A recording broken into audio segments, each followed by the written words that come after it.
อดบ้านโนนศิลาแล้วพี่น้อง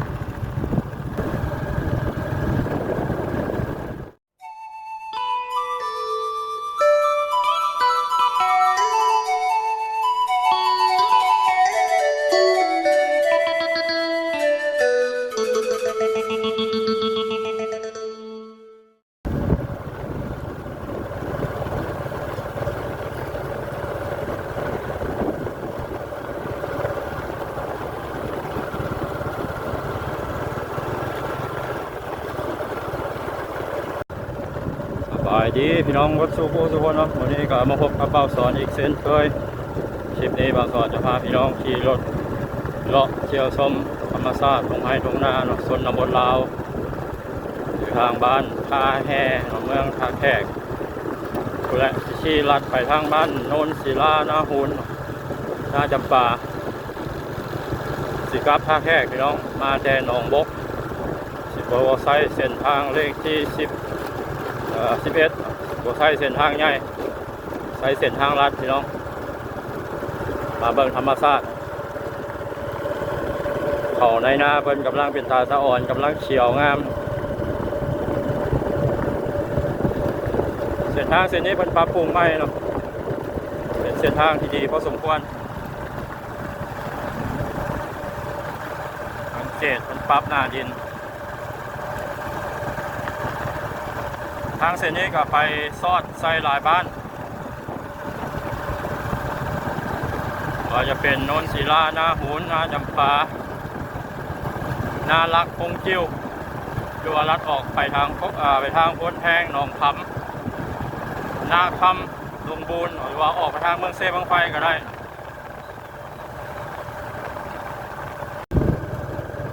วิวงามขนาดนี้สองข้างทางก็จะมีสายน้ำไหล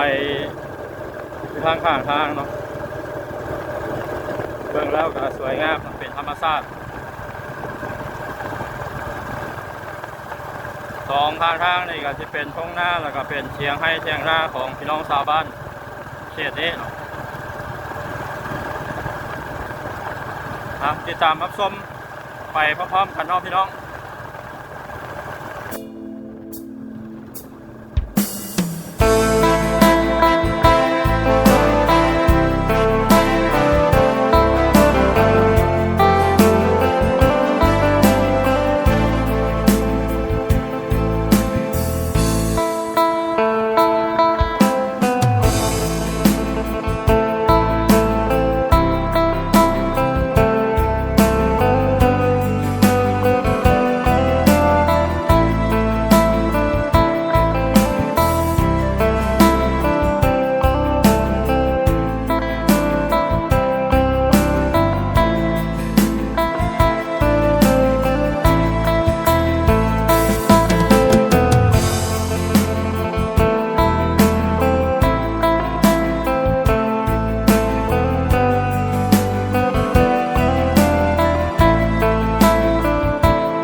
บ้านโนนศิลาแล้วพี่น้องโนนศิลาก็เป็นบ้านใหญ่บ้านโนนศิลาต่อใส่บ้านนาหูนนาจำปา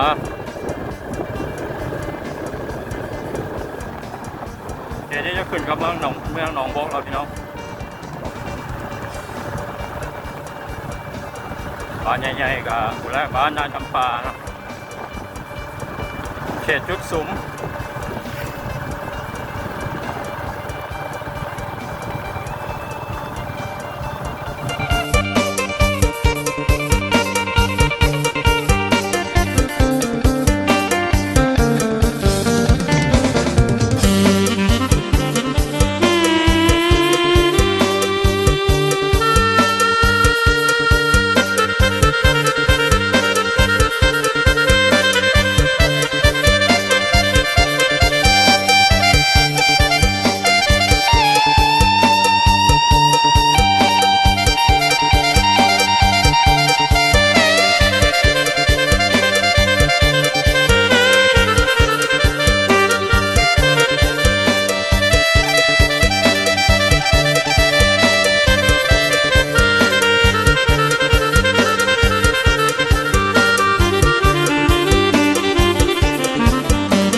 ในฮอดบ้านนาหูนพี่น้อง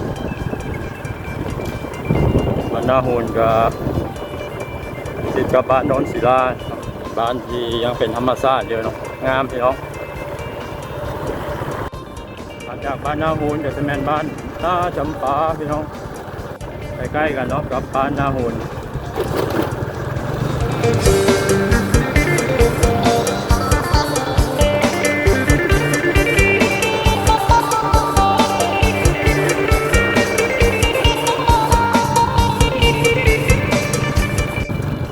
นาจำปาแล้วมีฮอดปั๊มน้ำมันนะบ้านเนี่ยเป็นบ้านใหญ่เลยมีตลาดนัดมีโรงหมอน้อยมีโรงเรียนมัธยมก็เป็นเขตจุดซุ่มของเขตนี้สำหรับบ้านนาจำปาบ้านชนเผ่าผู้ไทยนอกจากบ้านนาจำปาแล้วก็มีบ้านโพนแพงหนองคำบ้านนาน้อยบ้านชนเผ่าผู้ไทยวัด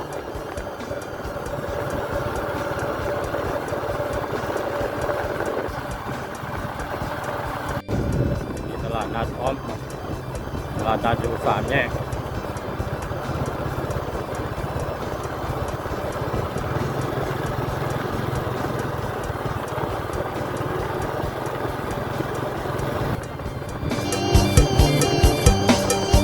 บ้านจากบ้านนาจำปากับแม่บ้านนารักต่อจากนารักกับบ้านทุ่มทิวแม่หลวงพ่อ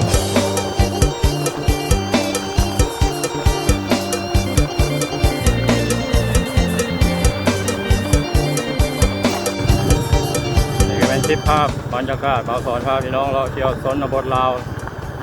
ทาง